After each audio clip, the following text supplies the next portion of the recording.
नमस्कार. कधीकधी असं नाही वाटत का की आपलं मन विचारांच्या एका चक्रात अडकलंय आणि त्यातून बाहेरच पडता येत नाहीये? चला तर मग आज आपण या विचारांच्या गर्दीतून बाहेर पडून स्पष्टतेकडे जाण्याचा मार्ग शोधूया.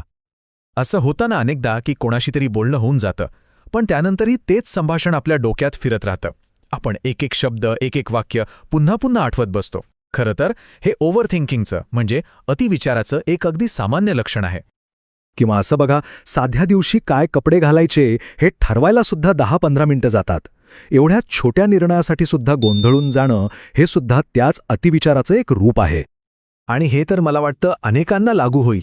जो वाद कधी झालाच नाहीये किंवा कदाचित होणार पण नाही, त्यासाठी मनातल्या मनात पूर्ण तयारी करून ठेवणं. आपलं मन कसं अस्तित्वात नसलेल्या धोक्यांसाठी सुद्धा आपल्याला तयार करत असतं, नाही का? चला तर मग बघूया आज आपण काय काय समजून घेणार आहोत.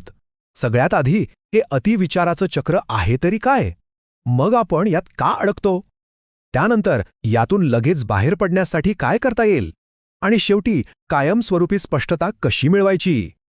ठीक आहे, तर मग सुरुवात करूया आपल्या पहिल्या भागापासून, अतिविचाराचं चक्र. म्हणजे नेमकं काय होतं जेव्हा आपण म्हणतो की विचार अडकून पडलेत. इथे बघा, उपयुक्त विचार आणि अतिविचार यात जमीन आसमानाचा फरक आहे. उपयुक्त विचार म्हणजे कसं?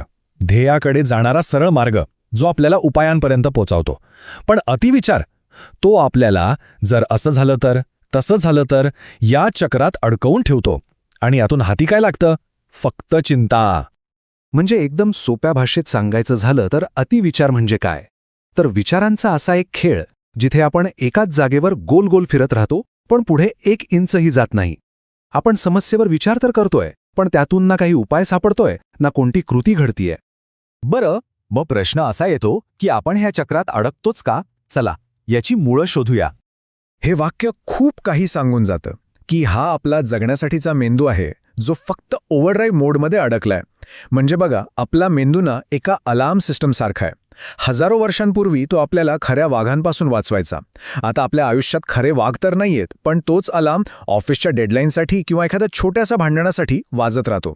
सिस्टम तीच आहे, फक्त धोके बदललेत. आणि याला काही मानसिक कारणं पण आहेत, जसं की अपयशी होण्याची भीती किंवा लोकांना काय वाटेल ही चिंता, प्रत्येक गोष्ट आपल्याच कंट्रोलमध्ये हवी असं वाटणं, भविष्याची अनिश्चितता किंवा भूतकाळातला एखादा वाईट अनुभव. ह्या सगळ्या गोष्टी मिळून आपल्या मनाला सतत विचार करायला भाग पाडतात. ठीक आहे, पण आपण स्वतः या चक्रात अडकलो आहोत हे ओळखायचं कसं? चला याची काही लक्षणं बघूया. जरा तपासून बघा, भूतकाळातल्या घटना सतत डोक्यात फिरतायत का? प्रत्येक गोष्टीचा फक्त वाईटात वाईट परिणाम काय होईल हाच विचार येतोय का? अगदी छोटे निर्णय घेताना सुद्धा अवघड वाटतंय? आणि सगळ्यात महत्त्वाचं, विचार करून झाल्यावर शांत वाटण्याऐवजी चिंता अजून वाढतीये का? जर याचं उत्तर हो असेल तर आपण अतिविचाराच्या चक्रात अडकलेलो असू शकतो. ठीक आहे, समस्या समजली, कारणही समजली. आता सगळ्यात महत्त्वाचा प्रश्न, यातून बाहेर कसं पडायचं? हे चक्र आत्ता याच क्षणी कसं तोडायचं? चला त्यासाठी काही तात्काळ उपाय बघूया. सगळ्यात पहिला आणि महत्त्वाचा उपाय आहे स्वतःला वर्तमान क्षणात स्थिर करणं.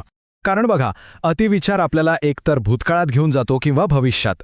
त्याला तोडण्यासाठी आपल्याला आपल्या मनाला खेचून आत्ता आणि इथे आणावं लागेल.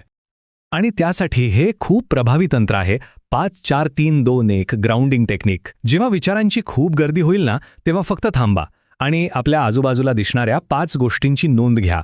तुम्हाला स्पर्श करता येतील अशा 4 गोष्टींना हात लावून अनुभवा.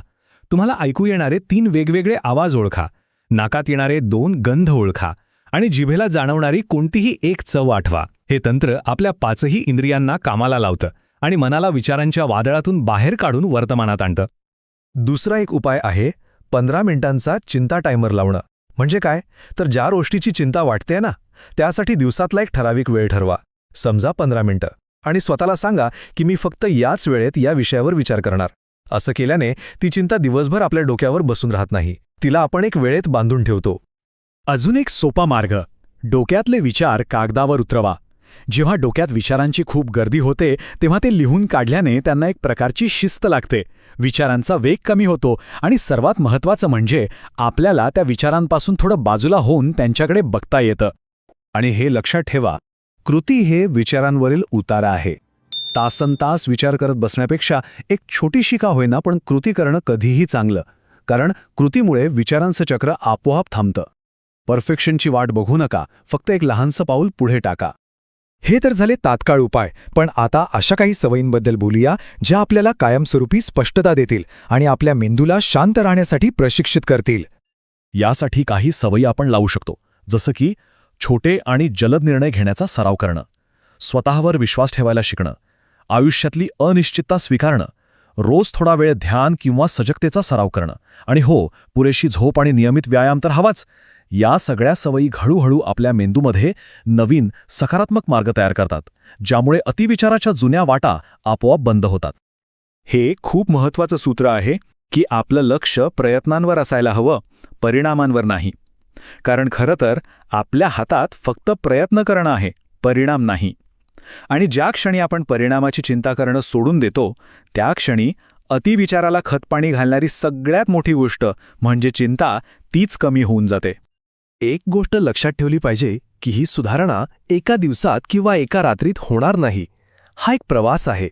त्यामुळे ह्या प्रक्रियेत स्वतःसोबत थोडं प्रेमळ आणि सहनशील राहणं खूप गरजेचं आहे. प्रत्येक छोट्याशा प्रयत्नाचं कौतुक करा. तर मग जाता जाता एक छोटासा प्रश्न. आज असा कोणता एक जरतरवाला विचार आहे ज्याला आपण एका नवीन सकारात्मक दिशेने वळवू शकतो? जर असं झालं तर याऐवजी जरी तसं झालं तरी मी सांभाळून घेईन असं म्हणून बघा. यावर नक्की विचार करा आणि स्वतःला या विचारांच्या चक्रव्यूहातून बाहेर काढा.